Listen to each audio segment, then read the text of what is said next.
Somewhere in the aftermath of 9/11, she was kidnapped, and then for 5 years, we didn't know where she is. She was lost. It was like she disappeared from the surface of the earth.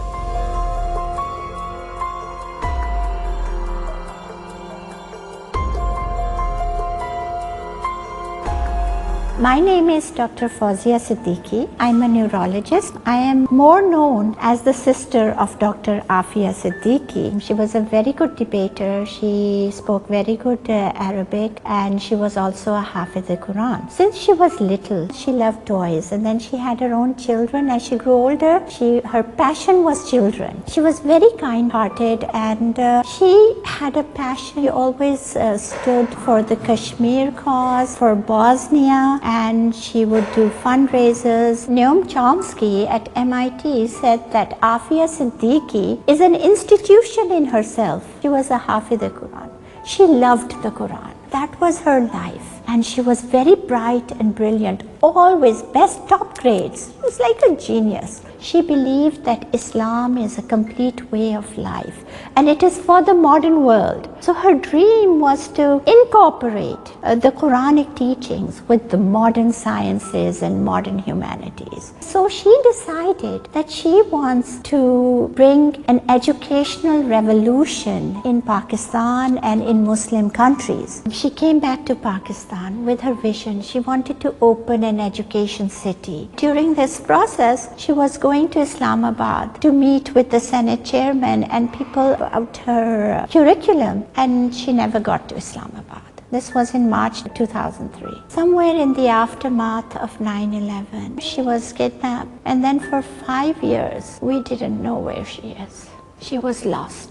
It was like she disappeared from the surface of the earth. And then Tom Brokaw in NBC News said that she has been captured and she has been handed over to the FBI. What happens is the FBI comes to my brother's home and say, "We have found your sister and she has been shot." And my brother is, What about the children? Then we call lawyers and everything, and we were in shock. We said, right now, first you are saying she's alive, we don't know where she is. And now they're saying she's been shot. A few days later, she's just suddenly transferred to the US with bullet wounds in a very bad situation. Nobody knows what happened to baby Suleiman. He is still missing. Maryam was kept in a different place, and Ahmad was kept in a different place, and Afia was in a different place. So what we were told by witnesses is that from Bagram, Afia was put in a taxi with a young man whom she was told is her son. She looked at him and she was like, "Wow,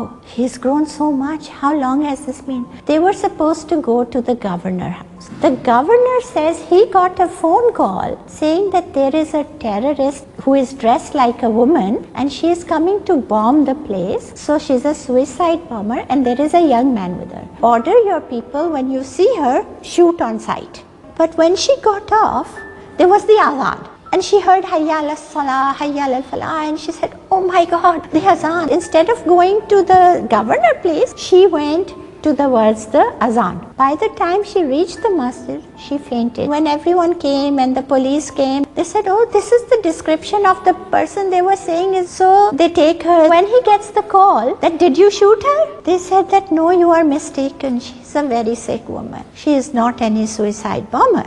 And then the US Marshals came, and from what we are told, they shot her in cold blood. Close range 3 times. She was still breathing.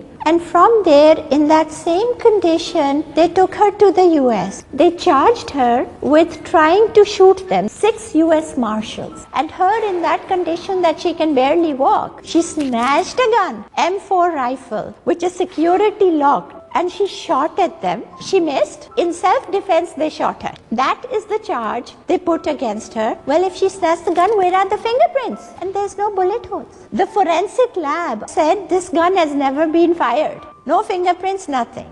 Yet, Afia was found guilty and sentenced to an outrageous 86 years in a place that's known as Carswell, a legalized torture chamber in America. 86 years, where there was no evidence against it. just to cover up their mistake. With witness testimony, with forensics, everything proving that Afia could not have done anything they blame. The media started calling her Lady Al-Qaeda. Afia had no connection with Al-Qaeda or the Taliban or any terrorist organization. Even Judge Berman, who sentenced her to it, said that we could find no evidence. It's a big mistake that's happened. If you go on the internet and you see Afia, you type in, there will be literally thousands of pages, and the truth is lost. She's just a bright young Muslim woman who had a dream to bring some change. When Afia came in the trial and she was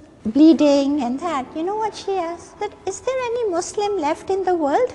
They stripped my clothes and they said, we will not give you your clothes until you walk on the Quran. And when I refused to do that, they beat me. Is there no one who can just stop them from doing this? And she says, Mr. Judge, all the wrong you have done to me, but I still find it in my heart to forgive you.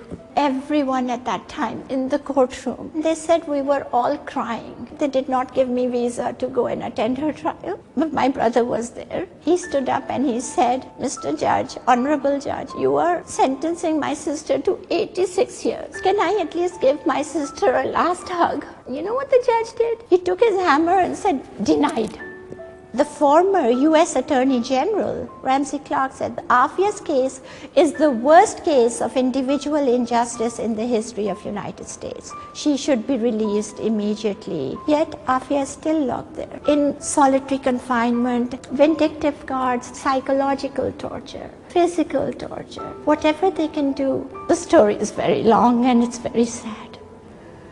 But I'm hoping someone will listen and someone will raise a voice. It's 17 years and I don't know what to do. The guard would be kicking her and saying, wash the toilets and this. And he would laugh at her and say, where is your Allah now? And she would say, he is closer to me than you can know.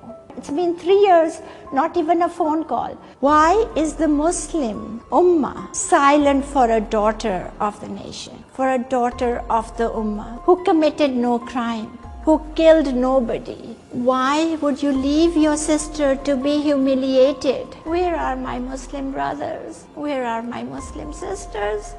This is not just about Afia. This is about the dignity and the honor of our Ummah. And I think it is because we don't stand for each other that we are being suppressed everywhere. Let us all unite. We unite for one sister. We unite for everybody. One for all for one. We as Muslims, what is our goal? Our goal is to serve Allah. Why are all these un-Islamic practices so prevalent? We have to change them now. أَلَمْ يَأْنِ لِلَّذِينَ آمَنُوا أَن تَخْشَعَ قُلُوبُهُمْ لِذِكْرِ اللَّهِ وَمَا نَزَلَ مِنَ الْحَقِّ. Yes, the time has come. The time is now for us to get together and come up with solutions for these problems. Let none of us think that we cannot make a difference. Yes, we can, if our intention is pure.